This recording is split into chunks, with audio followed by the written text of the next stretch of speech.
Hello, everyone. I'm Kiersten Wise. I'm an extension specialist at the University of Kentucky. And today we're going to talk about scouting for corn ear rots. And so lots of you are probably familiar with ear rots. They're those colorful molds that grow on corn ears and can cause a lot of angst depending on which one you have or what level you have depending on the year. And that's what we're going to talk about today is how to identify the different ear rots, when to take action if you're finding them in the field, and the importance of scouting prior to harvest. And that's really the take-home message for me today is to make sure that you guys are scouting before harvest, because then you're in a better position to make decisions about what to do with the affected grain. So we're going to jump right in and just talk in general. There are several different fungi that cause ear rots. So there are different molds on these ears. But in general, most of those are going to survive in the residue and the soil. And even though you don't see those molds or effects of the ear rots until late in the season, the infection is actually occurring around silking. So, with the few exceptions, all of our ear rots are going to occur, just prior to silking when those fresh green silks are out to a couple weeks after silking. Each one kind of has its preference for the types of silks it wants, but that's really the time frame for almost all of these ear rot fungi to infect corn ears. There are, like I said, those exceptions would be, if there's anything that's creating an entry point, such as insect feeding or bird damage, those things can also cause some entry points where these fungi can get in. But you really don't see these ear rots develop into what you can identify as an ear rot until later in the season. Some you might be able to see at the very end of milk, but most of the time it's going to be dough through harvest that the symptoms and signs of ear rots are out there in the field. And these are important because, the ear rots have several factors that can have impacts. They can reduce yield. They can also reduce grain quality. That moldy grain is very hard to store and it's not palatable as feed. And in addition to that, some of the fungi actually produce these non-living byproducts called mycotoxins that are toxic to both humans and animals. And so that's why these things are very carefully regulated. That's why it's really important that we manage them accordingly. Now, once corn is out of the field, it's not over because the fungi that cause these ear rots can continue to grow in storage. And we'll talk a little bit about that later, but this is why it's important to know if these issues exist before harvest, before the grain gets in the combine, before the grain goes to sale, before the grain goes to the bin. It's important to know if you have moldy grain or have potentially one of the fungi that produce mycotoxins. If you're aware of these problems before harvest, you're going to have a lot more flexibility in your decision making. We want to prioritize any harvest of fields that have ear rots, and you can separate that grain from your higher quality grain that's free of any ear rot. And that will really help you when you're making marketing decisions. Depending on which ear rot you have, you might want to get rid of that grain right away. If you're going to store it in a bin, it's going to take some monitoring and some special conditions. So you can make all those decisions about where that grain is going to go once it's harvested if you know you have the problem. If it's one of the fungi that produce mycotoxins, you can find out if that grain needs to be tested for mycotoxins. And then that way you avoid feeding any of it or selling any and getting docked. And sometimes, depending on your crop insurance adjuster, they might want to look at the field before it's harvested to sort of assess the level and the type of ear rot. And so if you're scouting before harvest, you're in a much better position to make a lot of calls ranging from crop insurance to when that corn needs to get harvested to where that grain is going to go and for how long. And when we talk about scouting for disease, we're really thinking about, end of season, dough through harvest, looking in the field, looking in multiple areas, just like all traditional scouting recommendations. You want to look at a lot of ears so that you have a good feel for what's really going on in that field. And so we say really it needs to be a minimum of 100 ears per field in a few different locations. So, 20 ears in 5 locations is really easy math to do that. And when you're doing this, you want to make sure you peel the whole husk back off the ear. So I've been out in fields with people before, and they just want to pull just the very tip of the husk off the very tip of the ear and just kind of peek in. And I can understand the desire to do that, but not all of our ear rots are going to be visible at the very tip. And so just pull that husk all the way back, look at the whole ear, look from the tip to the base of the cob to see if there's any moldy grain or any of the symptoms or signs of ear rot on those ears. That's going to help you determine how many are affected. And then based on that, we can have an action threshold depending on which disease it is. And so that's our next step, is to talk about what you might see out there when you're scouting. And this is probably the most important one that we talk about in the United States, which is Aspergillus ear rot. It's an olive green or kind of a greenish dusty mold that we find in corn, which is more common when we have years that corn is very stressed due to lack of moisture or heat. So it's often heard of in the southern US, where we have hotter, drier summers sometimes. So that's one that we hear about. And the reason it's so important is because the fungus that causes Aspergillus ear rot produces aflatoxin, which is a very toxic carcinogenic compound to both humans and livestock, and it's regulated very carefully at the point of sale. And so we do really want to make sure that if we have this out there in the field, that we're taking precautionary measures.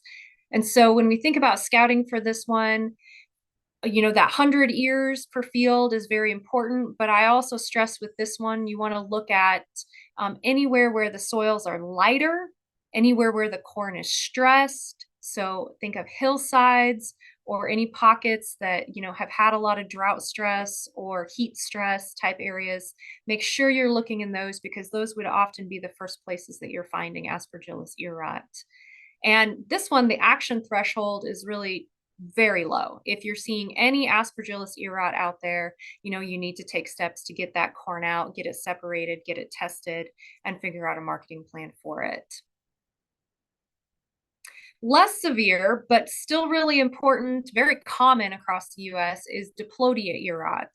And this one, most people can identify. It produces sort of that white fungal mat on the cob.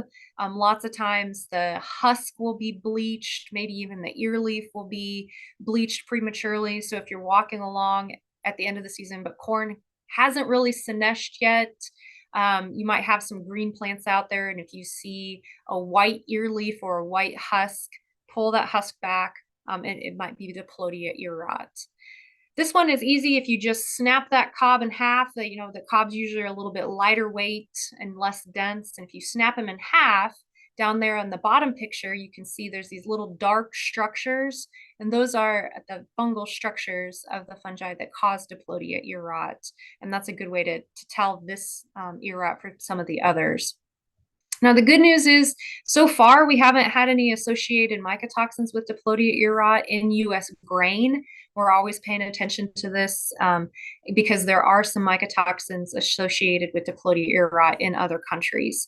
But at this point in time, we haven't reliably identified those.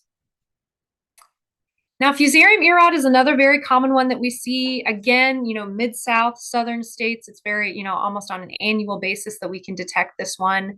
It's a hard one to see in the field sometimes because it has much more subtle symptoms and signs.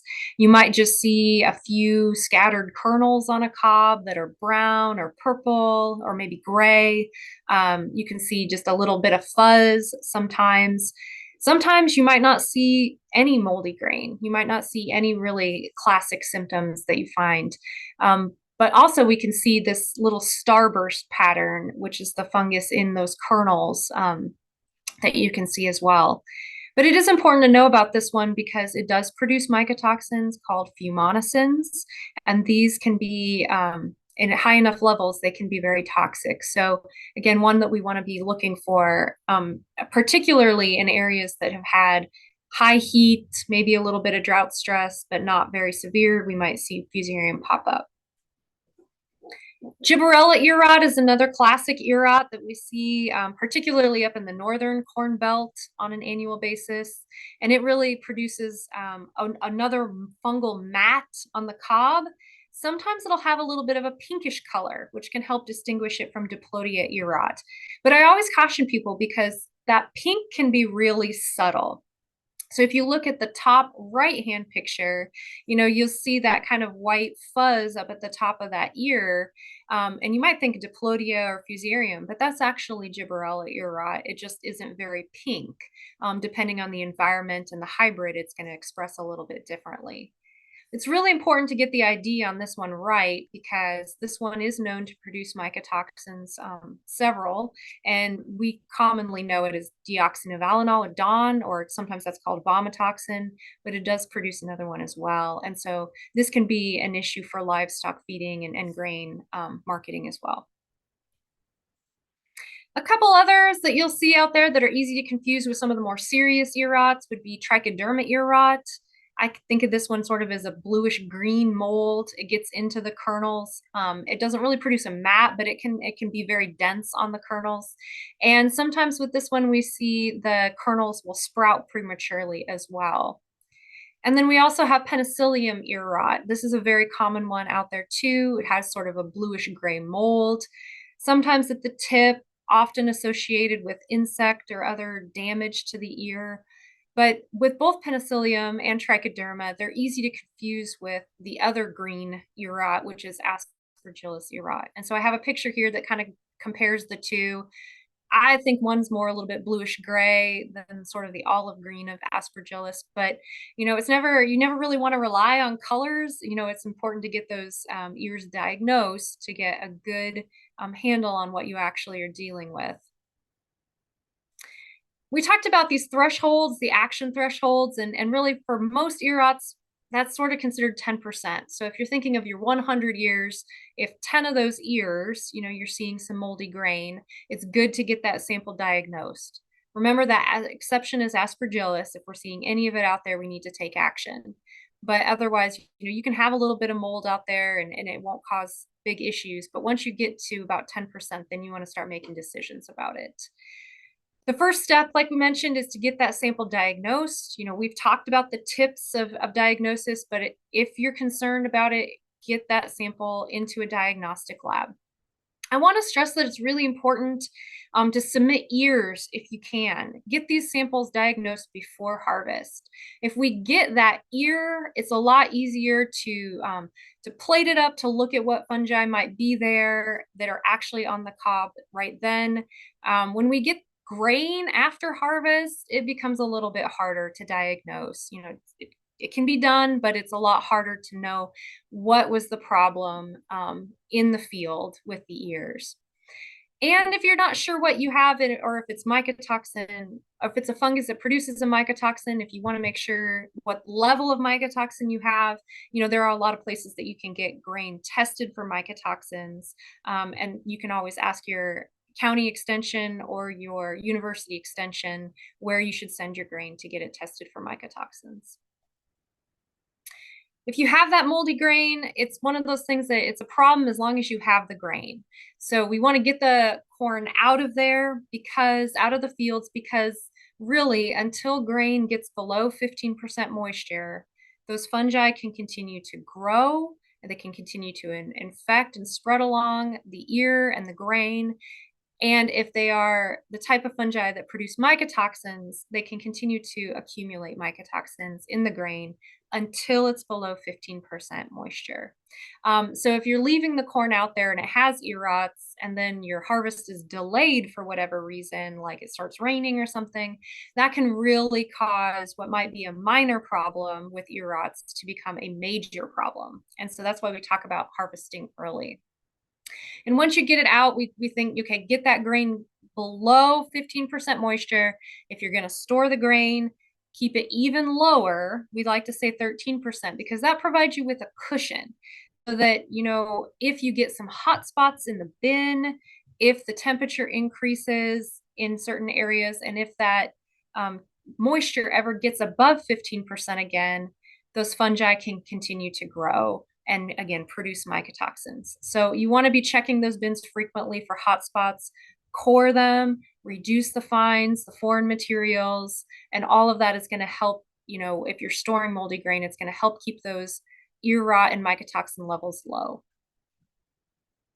Prevention is the best management method with ear rots, and there are some things that we can do before the season even gets started to minimize the risk of ear rots. We talked about how the fungi that cause these ear rots survive in residue in soil, and so crop rotation, managing residue, all of those things can help reduce the amount of fungus that's there to infect corn.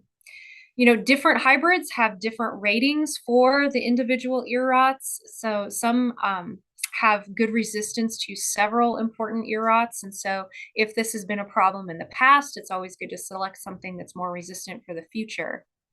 Some ear rots, fungicides are labeled for use.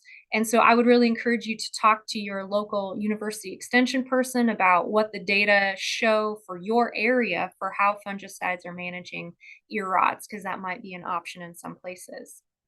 And if Aspergillus ear rot is concerned, again, talk to your local extension people. There are some biocontrol options, but there's some very specific things that need to be done for those to be successful. So if that's an option or something you're interested in, make sure to talk to someone who's worked with those in the past. At the Crop Protection Network, we have a lot of resources to help with ear rots. So a lot of what I've discussed today, you can get refreshers on a lot of our publications that are available online. We have an overview with a lot of great pictures of all of the ear rots that we discussed today. We have frequently asked questions about mycotoxins. We have information on how to take a sample if you want to get your grain tested for mycotoxins, and some of the places that you can send those.